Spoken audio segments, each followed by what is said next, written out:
kita semua.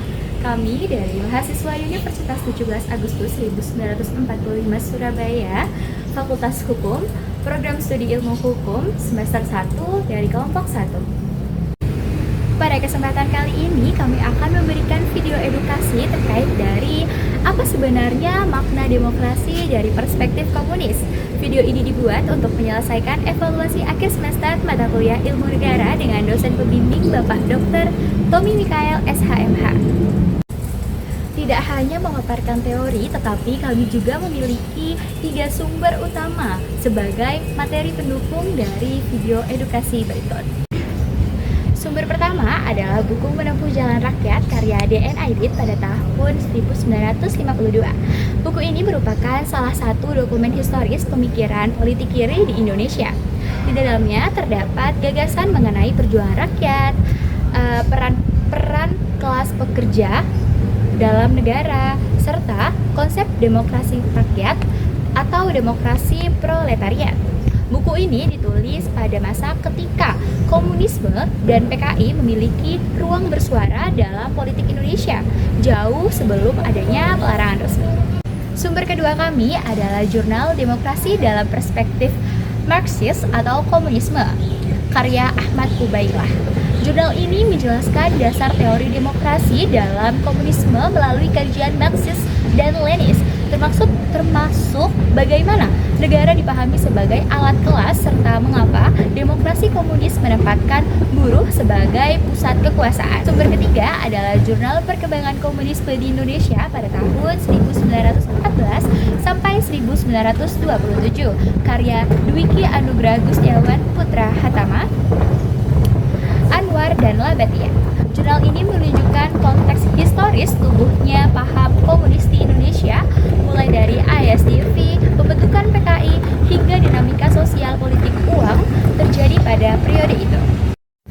Ketiga sumber tadi yang sudah saya bacakan secara singkat merupakan landasan pembahasan kami secara objektif dan tentunya bersifat netral. Netral dalam artian tidak memihak pihak manapun. Sebelum masuk ke inti pembahasan, izinkan saya untuk memperkenalkan diri terlebih dahulu. Perkenalkan, nama saya Citra Yunufitasari dengan NIM 13125000203. Baik, pembahasan pertama, saya ingin sedikit menguraikan pemahaman dasar mengenai demokrasi dalam perspektif komunis berdasarkan pemikiran Aidit dalam bukunya. Perlu dipahami bahwa demokrasi yang dikenal masyarakat umum untuk saat ini lebih sering merujuk pada demokrasi liberal, yaitu demokrasi yang ditandai dengan pemilihan umum, kebebasan berpendapat, dan keberadaan partai politik sebagai perwakilan rakyat. Namun, dalam perspektif komunis, demokrasi memiliki makna yang lebih struktural. Demokrasi bagi komunis adalah alat untuk membalikan struktur ekonomi dan politik dari sistem kapitalis menjadi sistem yang memihak buruh dan tani. Dalam buku Menempuh Jalan Rakyat karya Aidit, Aidit menyampaikan bahwa demokrasi harus dikembalikan kepada rakyat pekerja atau proletariat, karena merekalah kelompok yang menggerakkan produksi dan menopang kehidupan ekonomi negara selama ini. Pada halaman 6-12 buku tersebut, Aidit menekankan bahwa selama alat produksi masih dikuasai kelas pemodal atau berjuis, maka demokrasi tidak akan benar-benar menjadi hak milik rakyat. Demokrasi hanya menjadi formalitas politik yang menguntungkan minoritas ekonomi.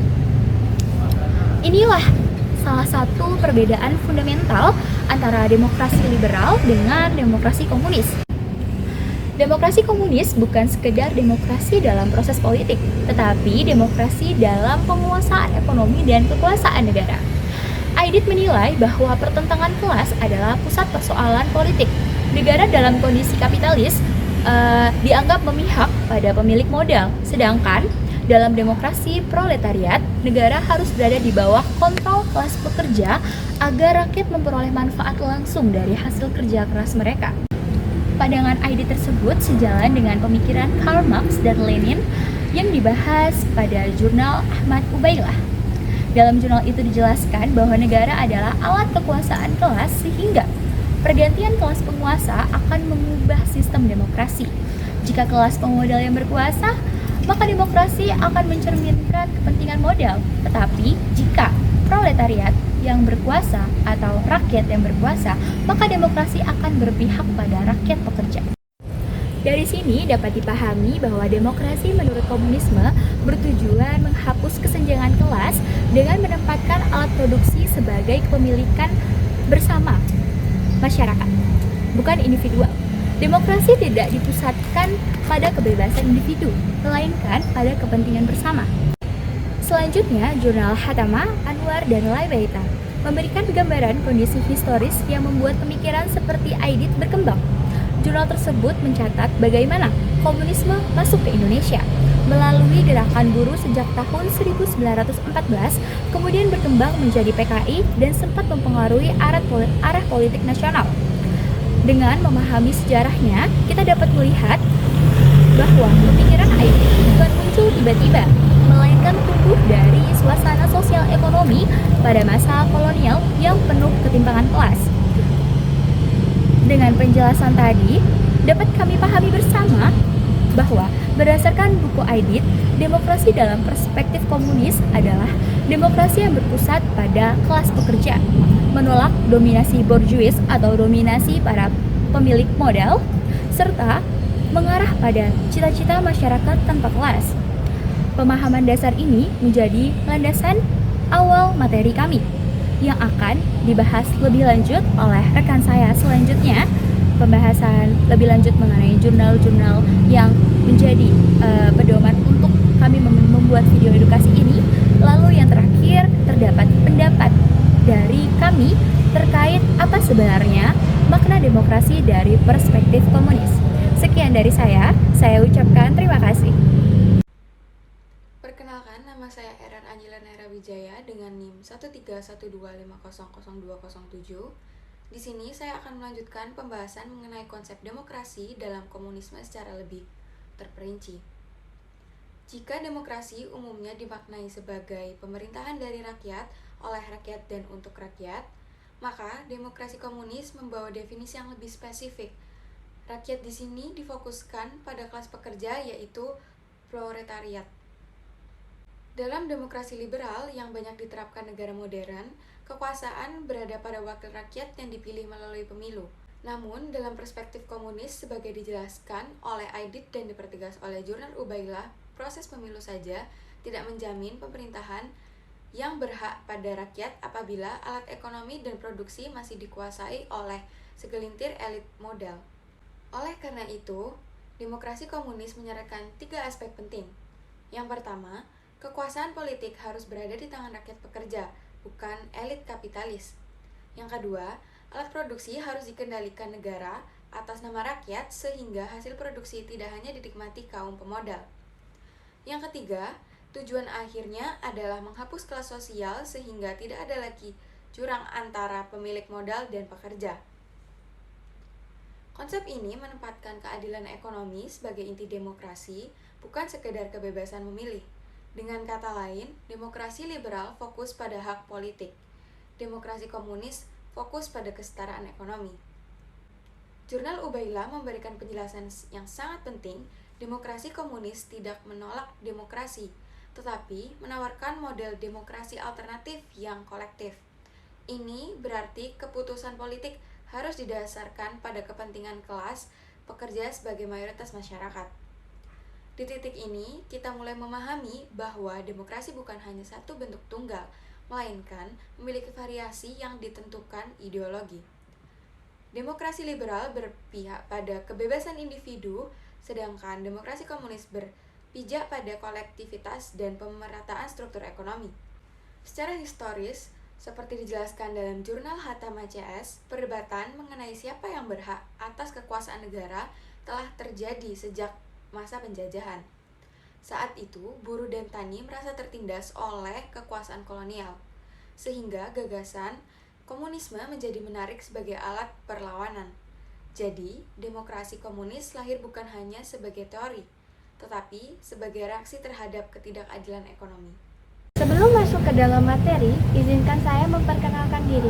Saya Alicia Birgam Cunyasari dengan NIM 13125000206. Mengacu kembali pada buku Aidit, terdapat beberapa bab yang menceritakan bagaimana rakyat seharusnya mengambil alih peran negara melalui organisasi politik. Aidit menganggap bahwa tanpa keterlibatan rakyat secara langsung dalam produksi dan distribusi ekonomi, demokrasi hanya menjadi formalitas. Aidit juga membahas bahwa perjuangan rakyat harus dilakukan melalui pengorganisasian massa. Dalam hal ini, partai politik menjadi instrumen untuk menyatukan kekuatan rakyat pekerja. Ia memposisikan PKI sebagai alat perjuangan massa proletar untuk mendirikan demokrasi rakyat yang sejati. Perlu ditegaskan bahwa pembahasan ini hanya sebatas teori dan sejarah, bukan bentuk dukungan terhadap politik manapun. Tujuannya adalah agar kita memahami berbagai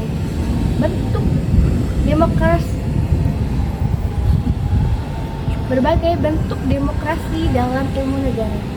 Aidit menyebut bahwa demokrasi sejati hanya lahir ketika rakyat menjadi pemilik negara, bukan hanya pemilik negara.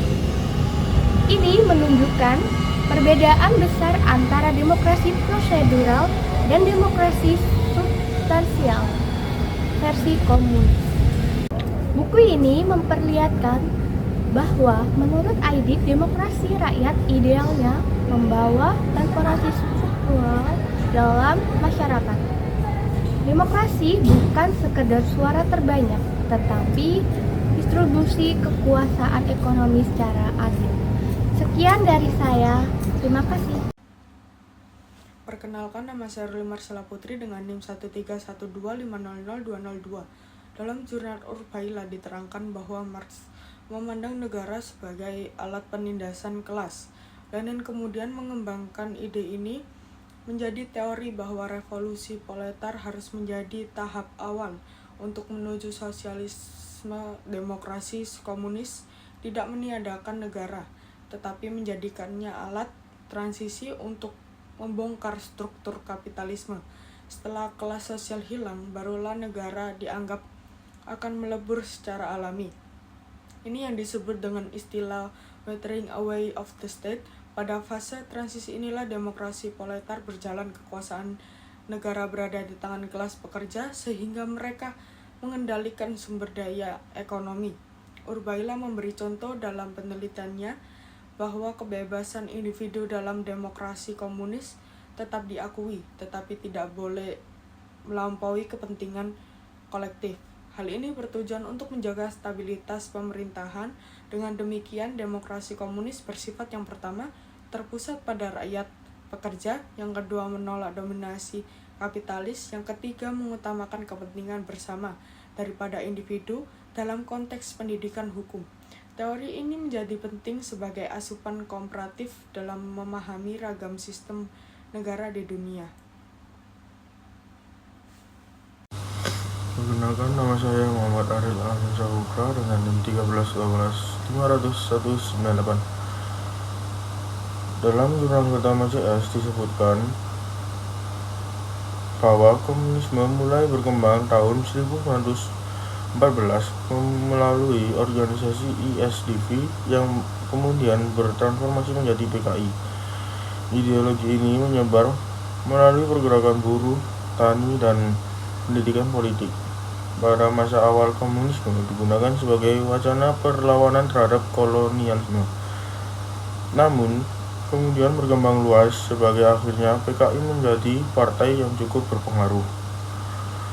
Jurnal ini menceritakan pemberontakan tahun 1926 sampai dengan 1927 yang menjadi salah satu tonggak perpecahan sejarah politik di Indonesia.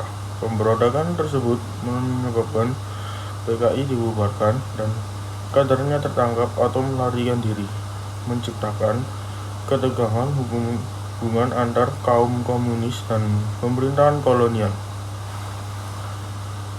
Dari perspektif akademik, kita melihat bahwa demokrasi komunis sempat menjadi polemik besar dalam sejarah bangsa. Oleh karena itu, mempelajari ide ini tidak hanya dari sisi teori, tetapi juga sejarah implementasinya di Indonesia sangat penting. Dalam konteks sekarang, ide komunis dilarang di Indonesia berdasarkan TAP MPRS No.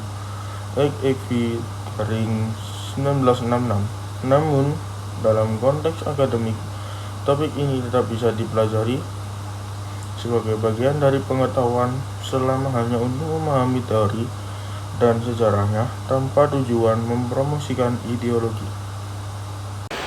Perkenalkan, nama saya Ferry Setiawan dengan NIM 13125000162. Penjelasan dalam jurnal Ubaila juga mendukung hal tersebut, di mana demokrasi komunis digambarkan sebagai demokrasi yang bertumbuh pada buruh dan tani sebagai kelompok yang menjalankan produksi. Negara idealnya tidak lagi dikuasai pemilik modal, melainkan diarahkan pada kepentingan mayoritas rakyat yang bekerja. Sementara itu, jurnal Atama CS memberikan kita gambaran bahwa ide seperti ini pernah muncul di Indonesia, khususnya pada masa awal abad ke-20 ketika gerakan buruh berkembang dan PKI memiliki peran yang cukup kuat dalam politik. Hal ini menunjukkan bahwa demokrasi komunis bukan sekedar konsep teori, namun pernah menjadi bagian dari perjalanan pemikiran politik di negara ini. Melihat hubungan ketiganya, kami menilai bahwa demokrasi komunis memandang kekuasaan tidak boleh hanya berhenti pada suara rakyat, tetapi juga pada bagaimana rakyat mendapatkan manfaat dari perekonomian. Mungkin konsep ini sulit diterapkan saat ini, tetapi sebagai bahan pemahaman, sudut pandang ini memberi gambaran bahwa demokrasi bisa dipahami lebih luas dari sekedar sistem pemilu. Bagian ini menjadi jembatan menuju pendapat kelompok kami, yang selanjutnya akan dibahas oleh pembicara selanjutnya. Terima kasih. Nama saya Indra Adi Kusuwanto Putra Ika dengan NIM 13125000209. Pada bagian ini saya akan menyampaikan pendapat kelompok mengenai makna demokrasi dan perspektif komunis berdasarkan pemahaman kami setelah membaca buku Aidit, Jurnal Ahmad Ubailah, serta Jurnal Hatama CS. Pendapat kami tidak langsung menuju ke kesimpulan, melainkan berupa penjelasan kritis dan objektif mengenai bagian demokrasi komunis dipahami dalam konteks teori ilmu negara. Setelah mempelajari ketiga sumber, kami melihat bahwa demokrasi dalam perspektif komunis memiliki karakter berbeda dengan demokrasi politik yang selama ini dikenal di Indonesia. Bagi komunisme, demokrasi tidak memastikan bahwa rakyat, terutama buruh, tani, dan pekerja, benar-benar memiliki kendali atas roda ekonomi negara. Dalam pemahaman kelompok kami, demokrasi komunis menempatkan keadilan ekonomi dan penghapusan kelas sosial sebagai inti demokrasi, bukan semata hak politik. Hal ini berbeda dengan demokrasi liberal yang menetapkan kebebasan individu sebagai nilai utama. Kami menilai bahwa demokrasi komunis bersifat materialistis dan struktural. Artinya demokrasi bukan hanya proses formal, tetapi harus disertai perubahan struktur kepemilikan produksi. Kalau dalam demokrasi biasa, rakyat hanya berpartisipasi melalui pemilu, dan demokrasi komunis rakyat ikut menambahkan arah ekonomi. Bagi kami, demokrasi komunis adalah demokrasi yang mengutamakan keputusan bersama dengan fokus pada kepentingan buruh dan rakyat. Bekerja sebagai kelompok mayoritas, individualisme tidak terlalu ditekankan di sini, melainkan kepentingan bersama. Dari sudut pandang akademik, kami melihat bahwa konsep demokrasi komunis dan memberikan sudut pandang baru mengenai bagaimana distribusi kekuasaan dalam diatur agar tidak berpusat pada elit ekonomi. Meskipun sistem ini sulit diterapkan secara praktis, nilai teorinya dapat dipelajari untuk pengembangan wacana keadilan sosial dalam ilmu negara. Namun kami juga berpendapat bahwa penerapan demokrasi komunis ini Indonesia memiliki hambatan hukum dan sosial. Hambatan ini muncul karena sejarah nasional serta regulasi yang melanggar ideologi komunisme.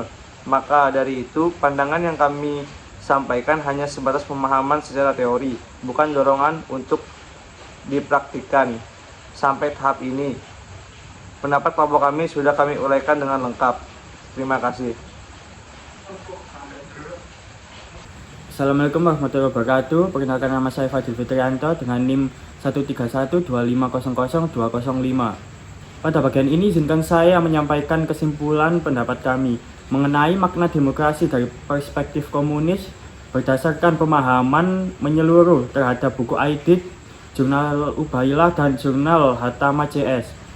Setelah kami membaca dan membandingkan ketiga sumber tersebut, kami memandang bahwa demokrasi dalam perspektif komunis adalah sebuah konsep demokrasi yang tidak berhenti pada aktivitas memilih pemimpin, tetapi bergerak lebih jauh hingga pada pengaturan struktur ekonomi dan penguasaan alat produksi. Bagi demokrasi komunis, suara rakyat bukan sekedar suara dalam bilik pemilihan, melainkan suara yang termanifestasi dalam penguasaan nyata atas ekonomi negara. Dari sudut pandang ini, demokrasi tidak dilihat sebagai prosedur, tetapi sebagai alat pembebasan kelas pekerja agar tidak terus-menerus berada dalam lingkar dominasi kapitalisme. Ketika Aidit menulis tentang demokrasi rakyat, ia tidak sedang berbicara tentang demokrasi yang terbatas pada pemilihan umum 5 tahunan, melainkan demokrasi yang berupaya memastikan bahwa buruh dan tani memiliki akses terhadap sumber daya dan hasil produksi. Jurnal Ubailah menegaskan teori ini dengan menempatkan proletariat sebagai pusat kekuasaan dalam demokrasi komunis. Sedangkan Jurnal Hatama CS memperlihatkan bagaimana gagasan tersebut pernah berinteraksi dengan sejarah Indonesia. Dari semuanya, kami menyimpulkan bahwa makna demokrasi dari perspektif komunis dapat dipahami sebagai bentuk demokrasi yang berorientasi pada kesetaraan struktural, penghapusan kelas sosial, serta distribusi kekuasaan pada ekonomi yang merata, di mana negara tidak hanya menjadi pelaksana administrasi, tetapi menjadi alat untuk memperjuangkan kepentingan rakyat pekerja. Dalam perspektif komunis, demokrasi bukan hanya hak memilih, tapi juga hak untuk memiliki, mengelola, dan menikmati hasil produksi negara secara bersama.